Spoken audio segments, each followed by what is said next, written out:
can if we can't take your call. But we want people to feel like that they can contact us and ask us questions. And another avenue is we try to post frequently to our blog, which is very accessible from our website. It's on the screen now, actually, riverhugger.com.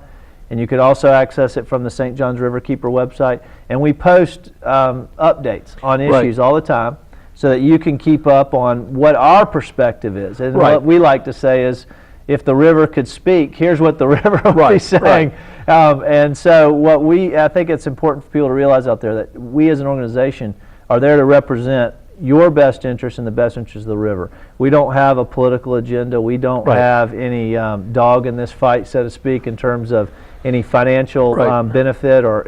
We are there as an independent voice for the river. And so hopefully, and I think that's why we've been able to grow as an organization and be here after 10 years, is because people look at us as a trusted voice for the river as well.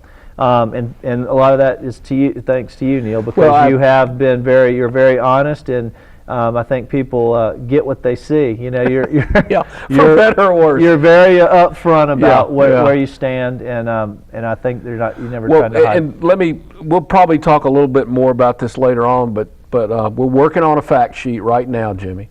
I think the one thing I want people to recognize is, if you care about the river, the EPA needs to hear from you and say, look, I support this.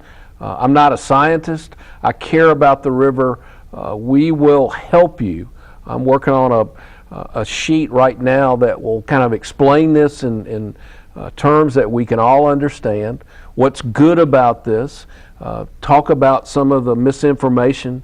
But I think the most critical thing I want people to remember is, you can email the EPA. You can, in a simple email, give them the support, because I can tell you there's going to be a lot of opposition to this. There will be millions of dollars spent trying to stop this process. So I want to encourage people, we'll get that up in the next several days. You can go there. There will be links. Hopefully in the end we'll have a real easy process similar to the one we had when you were able to communicate with the Water Management District over water. And I really want to request and ask you out there to help us, to send an email. You can also send a letter, and your voice. You don't have to be a scientist to have a say in this. And I want people to recognize, as you said, Jimmy, this could be a historic occasion, and the people of Florida, we can rise up and say, hey, we care about the St. Johns River and the Santa Fe River and all our rivers. And so I want people to keep in mind, the end of this involves them. This is not some bureaucracy in Washington or Atlanta. These are our resources, and you watching this have an opportunity to help protect them. Well, I'm glad you said that too, Neil, because one of the things I like to always tell folks is, yeah, we'd love you to get involved with Riverkeeper, obviously, and become part of our team. But even if you decide not to, get involved. I mean, these are our resources. This is our St. John's River. And the only way we're going to ever have a clean and healthy river is if citizens get involved and let our politicians know what we want. And let our regulatory agencies know that we care. And so I think we've seen that where we've had success in that, like for instance with the water withdrawal issue. When citizens got involved and told the Water Management District, no, we don't want to go down that road to alternative water supplies, which means taking millions of gallons of water out of our river. We want you to focus on water conservation. And they're doing just that. Absolutely. They've made a big turn. So I think that it's a demonstration that public involvement is important and can be successful and work. And matter of fact, I would argue it's the only thing that's going to work. So we encourage you to get involved. We have about 5 minutes, Neil, and so before we wrap up, I want to also give everyone kind of an update on another issue. If you want information, though, about this nutrient issue, check in on the website. There is a recent post on the blog about it. And Neil, as he mentioned, will have a fact sheet soon and more information about how you can contact EPA. Yeah, it's a simple process. The other thing is, Neil, we'd mentioned on previous shows that, unfortunately, Seminole County was trying to recover legal fees from us in the city of Jacksonville because we challenged the Yankee Lake water withdrawal facility. And it was bogus charges. We knew that, but they were saying that we had filed a frivolous lawsuit Right. in essence. Right. There's some good news on that. Tell us Right. what happened. Well, right before Christmas, Judge Lawrence Johnston, who was the judge in that case, reviewed.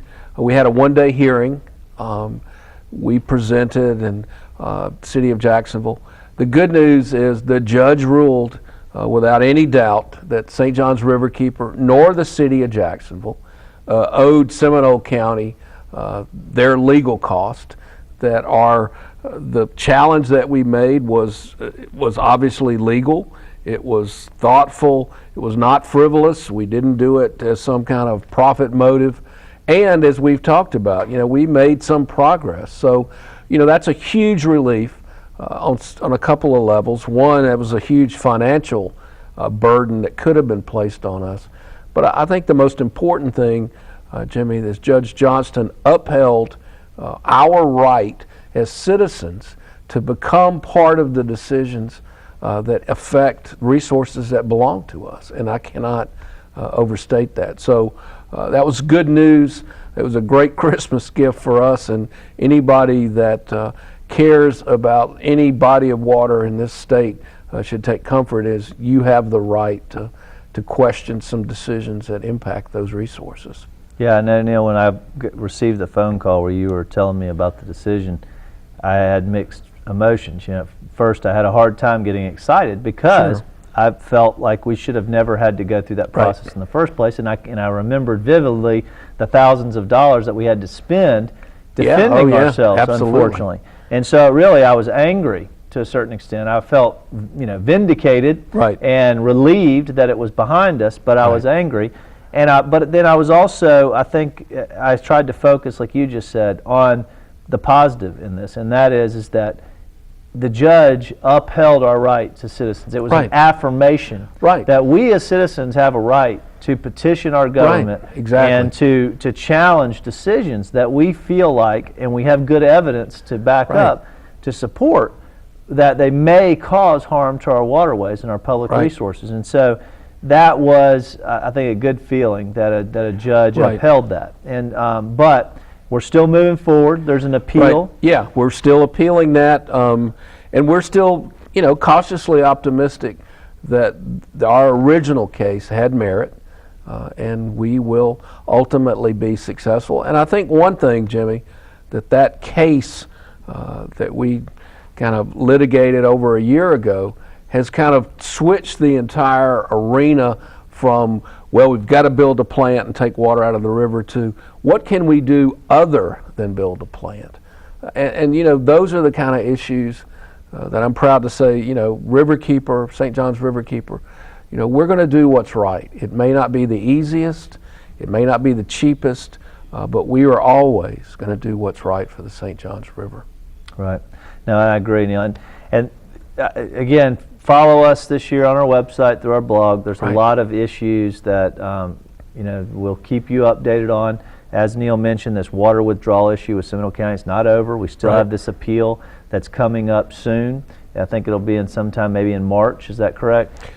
We think. Sometime March, maybe early April. Okay, It's so- not a firm date yet. So we'll keep you posted on how that comes about. There's other issues that obviously we're tracking. Neil mentioned this year, or you can read in posts on our blog, that we're going to put more in. We're kind of going back to our roots, Right. and we're going to really try to make sure that our laws are being enforced. Right. And we'll keep you posted about all of that. But we're running out of time, Neil. So I just want to say thank you for your service to this organization Well, you're over the welcome, last Jimmy. 7 years now.